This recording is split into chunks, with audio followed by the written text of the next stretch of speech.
दोस्तों, बहुत बहुत स्वागत है मेरे YouTube channel learn with Ruby में। दोस्तों, मैं यहाँ पे हिंदी साहित्य की तैयारी करवा रही हूँ जो यूजीसी नेट, टीजीटी, पीजीटी के लिए भी समान रूप से उपयोगी है। दोस्तों, आज मैं लेके आई हूँ प्रमुख वाद और उनके प्रवर्तक, जो किसी भी एग्जाम में पूछा जाता है, या फिर यूपी टेट हो, या फिर बिहार टेट हो, या फिर सुपर टेट हो। तो आइए दोस्तों, देखते हैं इन वादों को और उनके प्रवर्तकों को, और साथ इनके आसान से आसान शब्दों में मैं उन्हें आपको याद करवाने की कोशिश करूंगी। तो आइए दोस्तों, बढ़ते हैं अपने वीडियो की तरफ। जो सबसे पहले है संस्कृत काव्य शास्त्र, जिन्हें हम भारतीय काव्य शास्त्र के नाम से भी जानते हैं।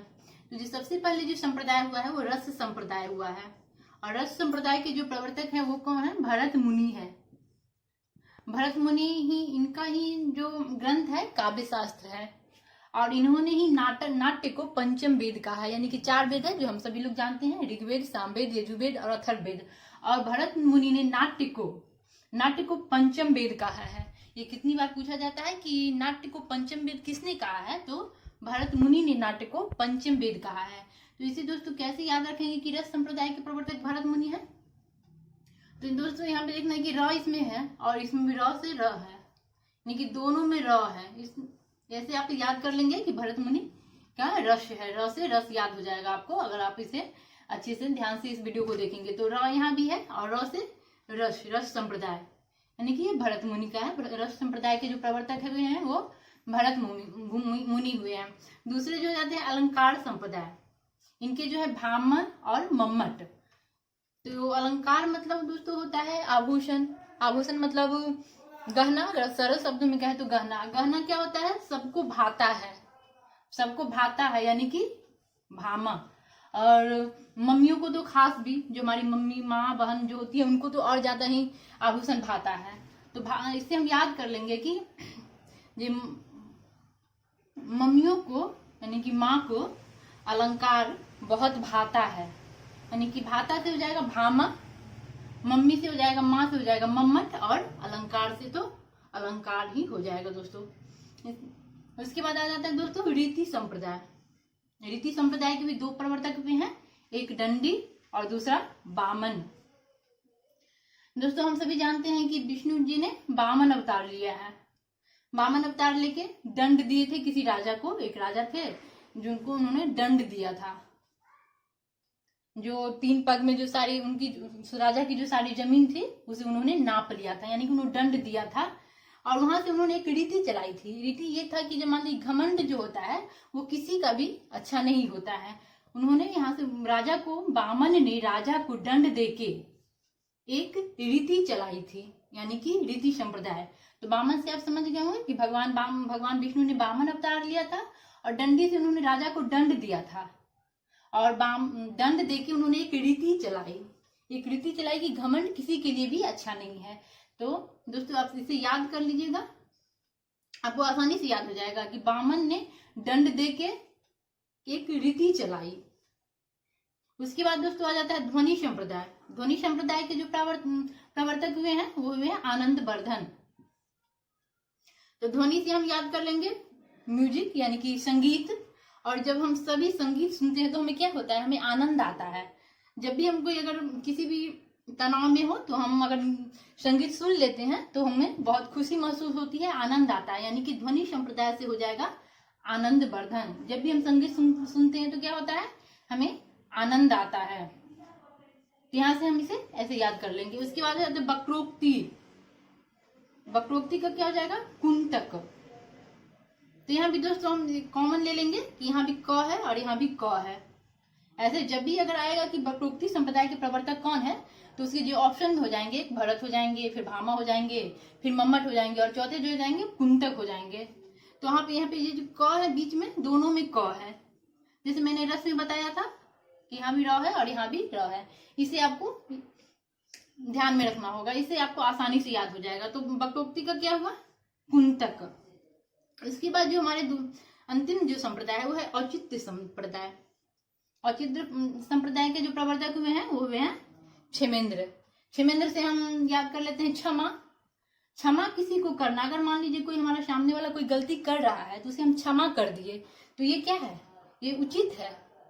अगर हम किसी को क्षमा कर दे रहे हैं तो ये हमारे बड़प्पन की निशानी है कि ये कोई बार बार गलती पे गलती कर रहा है, हम उसे क्षमा कर रहे हैं, यानी कि ये उचित है। उचित से हम याद कर लेंगे औचित्य है। क्षमा करना क्या है? औचित्य है। तो क्षेमेंद्र का औचित्य, औचित्य संप्रदाय के हो गए क्षेमेंद्र। ताइए दोस्तों एक बार मैं इनका रिवीजन करा देती हूँ जिससे कि आपको आसानी से याद हो जाएगा। अगर इसे हम ढक देंगे,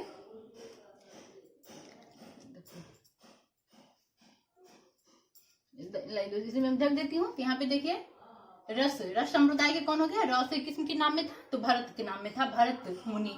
अलंकार संप्रदाय में, यानी कि अलंकार मतलब गहना ज्वेलरी, जो किसे भाता था? भाता था मम्मी को, यानी कि मम्मट और भामा भाता था, मम्मट और भामा। रीति संप्रदाय का क्या हुआ? यानी कि विष्णु भगवान ने 12 अवतार लिया और उन्होंने दंड दिया, दंड दिया तो बामन और दंडी। उसके बाद हो जाएगा ध्वनि संप्रदाय। ध्वनि संप्रदाय के कौन हो जाएंगे? जब भी हम ध्वनि यानी कि संगीत सुनते हैं तो क्या हो जाता है? आनंद आता है, आनंद वर्धन। उसके बाद हो जाता वक्रोक्ति संप्रदाय। वक्रोक्ति का कौन थे? क बताया जाता, क यानी कि कुंतक। उसके बाद हो गया औचित्य। औचित्य का कौन क्या है? औचित्य का है कि जब हम किसी को क्षमा कर देते हैं तो क्या हुआ? वो उचित है, यानी कि वो औचित्य है किसी को क्षमा करना। तो यहाँ से आपको याद हो जाएगा औचित्य है। दोस्तों मुझे विश्वास है कि आपको समझ में आ गया होगा, और अगर आपने इसे ध्यान से सुना होगा तो ये आपको आसानी से याद हो जाएगा। दोस्तों आगे बढ़ते हैं, जिसमें हमारे है पाश्चात्य काव्य शास्त्र, उनके बाद और प्रवर्तक। दोस्तों इसमें जो ट्रिक्स है वो थोड़े से फनी जरूर है, लेकिन अगर आप उसको ध्यान रखिएगा तो आपको आसानी से याद हो जाएगा और हमेशा आपको याद रहेगा, जिसे आपको बार बार रिवीजन करने की जरूरत नहीं पड़ेगी। जो सबसे पहले है इसमें औदात्यवाद। औदात्यवाद के जो हुए हैं वो लोंजाइनस हुए हैं। औदात्यवाद का कौन हुआ? औदात्यवाद का लोंजाइनस हो रहा है। तो दोस्तों हम सभी नाम ओला के नाम से परिचित है, जो एक उबेर है, ओला। ओला हम इसे यहाँ पे याद रख लेंगे। ओ से हो जाएगा औदात्यवाद और ला से लोंजाइनस। अगर हम इसे ओला याद रखेंगे तो ये हमें आसानी से याद हो जाएगा। उसके बाद है अस्तित्ववाद। अस्तित्ववाद के कौन हुए हैं? सोरेन किरकेगार्ड। दोस्तों हम सभी ने देखा है कि जब अभी झारखंड में जब चुनाव हुआ था तो वहां के जो मुख्यमंत्री बने हैं, कौन बने हैं? वो हेमंत सोरेन बने हैं। उससे पहले उनके पिताजी बने हुए थे, शिबू सोरेन शायद। तो जो हुआ क्या हुआ, फिर जो चुनाव हुआ तो उसमें क्या हुआ? सोरेन अस्तित्व में आया, यानी कि सोरेन जब मुख्यमंत्री बन गए हैं तो सोरेन क्या हुए हैं? अस्तित्व में आए हैं, सोरेन अस्तित्व में आ गए। इसके बाद मार्क्सवाद। मार्क्सवाद तो सभी को पता है, ये कार्ल मार्क्स का है। इसके बाद है मनोविश्लेषणवाद। मनोविश्लेषणवाद का कौन है? फ्राइड है। इसको दोस्तों हम कैसे याद रखेंगे? यानी कि फ्राइड को याद रखते हैं, फ्राई खाना, यानी कि तला भुना खाना जो सबके मन को बहुत भाता है, यानी कि फ्राइड खाना है तो मन को बहुत भाएगा, यानी कि वो मनोविश्लेषणवाद हो गया। मनोविश्लेषणवाद का क्या हो गया? फ्राइड, यानी फ्राइड से हमें याद रखना है फ्राई खाना मन को बहुत अच्छा लगता है। उसके बाद दोस्तों हो जाता है प्रतीकवाद। प्रतीकवाद के कौन हो गया है? जीन मोडियम। इसे हम कैसे याद रखेंगे? दोस्तों हम सभी देखते हैं कि जो आईएएस का बेटा आईएएस बनता है, डॉक्टर का बेटा डॉक्टर बनता है, या फिर जज का बेटा जज बनता है, तो हम इसे कहते हैं कि इसके जीन में ही है, यानी कि उसके जीन में है डॉक्टर बनना या फिर आईएएस बनना, क्योंकि उसके पिताजी बने हुए हैं। तो जीन क्या हो गया? एक प्रतीक हो गया। हम पहचान जाते हैं कि सिंबल के रूप में हमारे सामने आ जाता है कि हाँ उसके पिताजी आईएएस थे तो वो भी आईएएस बन गया, तो यानी कि वो प्रतीक हो गया। प्रतीक से क्या हो गया? जीन, जीन मोडियम। उसके बाद दोस्तों है अभिव्यंजनावाद। अभिव्यंजनावाद का कौन है? Benedetto Croce. इसे कैसे याद रखेंगे दोस्तों? अभिव्यंजनावाद से हम व्यंजन हटा लेंगे। व्यंजन मतलब क्या होता है? खाना। और बेंदत क्रोचे से हम यहाँ पे क्रोचे से हम याद कर लेंगे कॉकरोच, यानी कि जब ये कॉकरोच हमारे व्यंजन मतलब कि खाना में आ जाता है तो क्या हो जाता है? हमारा खाना खराब हो जाता है, हमसे फेंकना पड़ जाता है। तो यानी कि अभिव्यंजनावाद, अभिव्यंजनावाद मतलब क्या हो जाएगा? क्रोचे, कॉकरोच, यानी कि व्यंजन क्रोचो। जब भी दोस्तों आपको व्यंजनावाद याद आ जाएगा, या क्वेश्चन में जब भी अभिव्यंजनावाद लिखा रहेगा तो आप जब ये व्यंजन देखेंगे तो आपको याद आ जाएगा कि कॉकरोच वो हमेशा खाना को खराब कर देता है, यानी कि बेंदक क्रोचे। उसके बाद क्या होता है? बिंबवाद। बिंबवाद का कौन है? टीजी ह्यूम है। तो हम सभी अपने घर में क्या देखते हैं? टीवी देखते हैं। तो यहाँ पे भी नहीं लेके यहाँ पे टी लिख देना है। टी से टी ह्यूम और बी से बिंबवाद।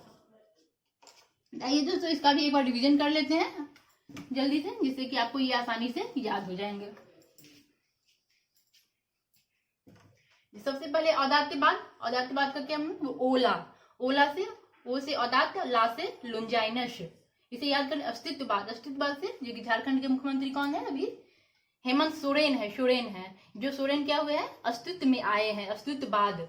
मार्क्सवाद को सबको पता ही होगा, कार्ल मार्क्स। उसके बाद है मनोविश्लेषणवाद। मनोविश्लेषण, मन को क्या अच्छा लगता है, फ्राई खाना यानी कि तला भुना खाना, यानी कि फ्रॉइड। उसके बाद क्या है, प्रतीकवाद। प्रतीकवाद में क्या ऐसे याद रखेंगे कि जो जैसे मैं बताई थी कि जो डॉक्टर का बेटा डॉक्टर बनता है, आईएएस का बेटा आईएएस बनता है, तो क्या है, उसके जीन में है, यानी कि जीन मोडियम। उसके बाद हो जाता है अभिव्यंजनावाद। अभिव्यंजनावाद को कैसे याद रखेंगे, अभिव्यंजनावाद से याद रखेंगे व्यंजन। व्यंजन मतलब खाना, यानी कि वो कौन खराब कर देता है, कॉकरोच खराब कर देता है, यानी कि व्यंजक क्रोचे। उसके बाद आ जाता है बिंबवाद। बिंबवाद क्या हो गया, टीबी, यानी कि टीयू ह्यूम और टीयू ह्यूम। बिंबवाद की कौन हो गए, टी ह्यूम। दोस्तों मुझे विश्वास है कि अगर आपको ये अच्छी से समझ में आ गया होगा और अगर आपने इसे ध्यान से देखा होगा तो आपको याद ही हो गया होगा और इसे आप कभी नहीं भूल पाएंगे और कभी आपको रिवीजन की जरूरत भी नहीं पड़ेगी। दोस्तों मैं यहाँ पे उन्हीं टिप्सों को लेके आ रही हूँ जिसे मैंने फॉलो किया है और मैंने कैसे 2 से 3 घंटे पढ़ाई करके अपने नेट जेआरएफ एग्जाम को निकाला है। दोस्तों अगर आपको मेरा ये प्रयास अच्छा लग रहा है तो प्लीज मेरे चैनल को सब्सक्राइब कीजिए, लाइक कीजिए और अपने दोस्तों के साथ शेयर कीजिए। घर में रहिए, स्वस्थ रहिए। नमस्कार दोस्तों।